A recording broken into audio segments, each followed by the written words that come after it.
Earlier this morning, engineers monitoring the newly completed Hongqi Bridge in southwest China watched their screens in absolute disbelief as catastrophic failure ripped through what was supposed to be one of the region's proudest infrastructure achievements. The structure, which had opened less than a year ago with government fanfare and state media praise, suddenly buckled, collapsing in a violent chain reaction that sent massive concrete segments sliding down the mountainside like an avalanche of steel and stone.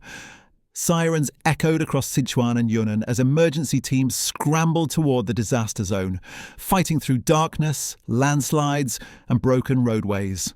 The Hongqi Bridge was celebrated as a high-altitude engineering marvel, a sweeping, cable-supported structure that arced across a deep river gorge carved between unstable mountain ridges. Today, that marvel lies in broken slabs scattered hundreds of meters below, buried under debris clouds and pouring rain. Authorities say more than 30 vehicles were on the bridge when the collapse began. Survivors described hearing a deep, metallic groaning, as if the entire mountain were exhaling, followed by a sharp crack that echoed like thunder. Then the deck beneath them began to shudder violently, pitching drivers from side to side as they tried to accelerate toward either end before the roadway disintegrated. Some made it. Others vanished with the span as it sheared itself in half. Local officials have confirmed at least 17 dead, with more than 20 people still unaccounted for. Search teams say the number could rise sharply as several cars are believed to be trapped beneath hundreds of tons of collapsed concrete and twisted rebar. But this is not being treated as a random structural mishap. What happened at Hongqi Bridge exposes systemic weaknesses long whispered about by engineers who have watched China's infrastructure boom push further into dangerous and geologically unpredictable terrain. The Hongqi project was part of a massive initiative to connect isolated mountain towns to major transportation corridors. Construction began 4 years ago, and the bridge's opening ceremony last October was broadcast nationwide. Red ribbons, speeches, and promises about economic transformation. Officials bragged about new monitoring systems, reinforced towers, and projected lifespans of 50 years or more. But behind the scenes, the warnings were already there. Internal engineering notes, now leaked by sources close to the investigation, raised concerns about soil stability on the western approach. Heavy summer rains last year triggered slope erosion, delaying the opening by 3 months and forcing emergency stabilization work. Project managers called it routine. Experts now say it was the first sign of the mountain shifting beneath the bridge. Geologists are now pointing to a more disturbing reality. The valley beneath Hongqi sits atop layered sediment and fractured bedrock, material that has shifted repeatedly over centuries and continues to move after every major rainstorm. Recent seismic microtremors, too small for the public to feel, may have accelerated subtle ground deformation near the support tower. Combined with the enormous weight of the span overhead, the bridge may have been sitting on a geological time bomb. Traffic camera footage shows the first signs of failure.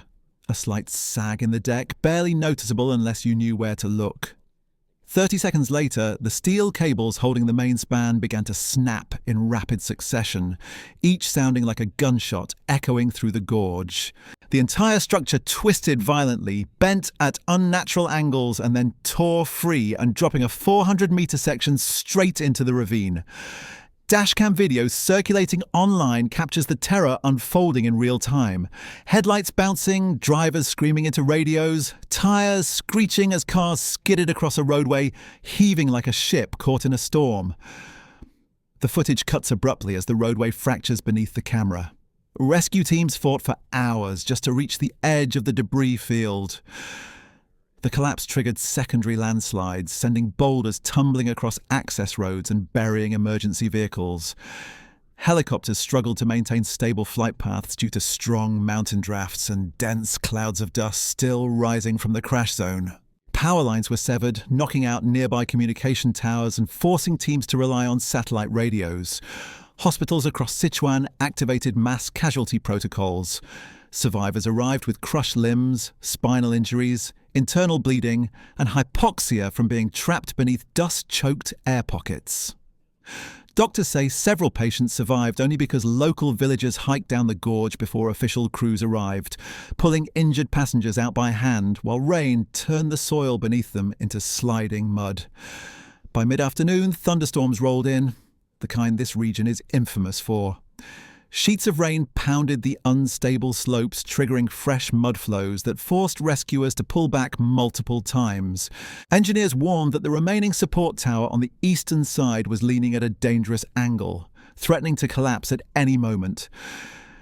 When investigators finally reached the main wreckage, what they found contradicted nearly every public safety assurance officials had made. Lead structural engineer Dr. Chen Wei identified stress fractures along several cable anchor points, microscopic cracks that likely formed months ago. These defects would have silently weakened the entire system, gradually reducing its load capacity until the slightest shift became catastrophic. Even more concerning were signs of water infiltration throughout the deck structure. Drainage channels meant to carry rainwater away from critical components were found clogged with leftover construction debris.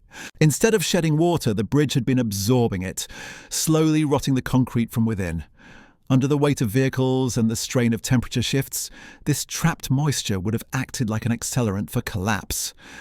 Investigators also discovered that several temperature expansion joints, essential for allowing the bridge to flex safely, were constructed using cheaper alloy materials not approved in the original design. These substandard components may have seized up during recent cold to warm temperature swings, transferring dangerous levels of stress directly into the load-bearing deck. It gets worse. Construction records show the final 6 months of the project were pushed at breakneck speed to meet politically significant deadlines. Teams worked in 12-hour rotations even during severe weather, and multiple safety inspections were skipped or rushed to keep the schedule intact. 3 independent engineering firms recommended additional reinforcement work.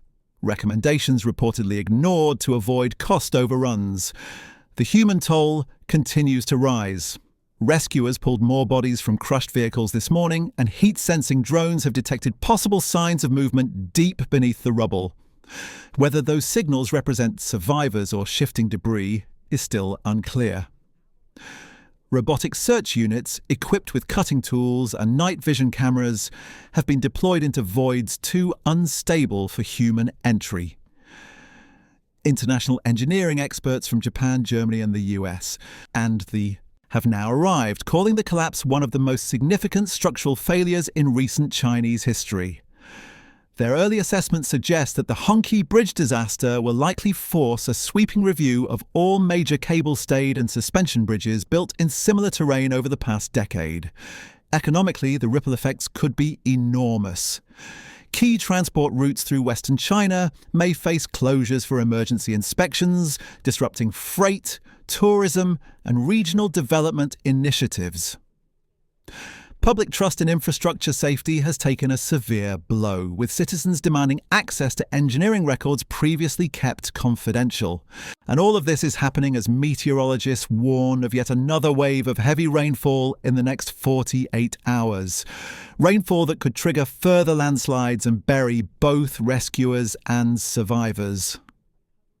Tonight, the Hongqi Bridge collapse stands as far more than a tragic engineering failure. It marks a turning point, a moment when the cost of rapid development collided with the unforgiving realities of geology, weather, and human error. The missing deserve answers. The dead deserve justice. And the millions of people who cross similar bridges every day deserve absolute transparency about the risks they're being asked to trust. Whether officials confront these failures head-on or bury them beneath bureaucracy will determine not only accountability, but the safety of future generations who rely on these structures to survive and connect their communities. This is no longer about one collapsed bridge. It's about an entire system reaching its breaking point.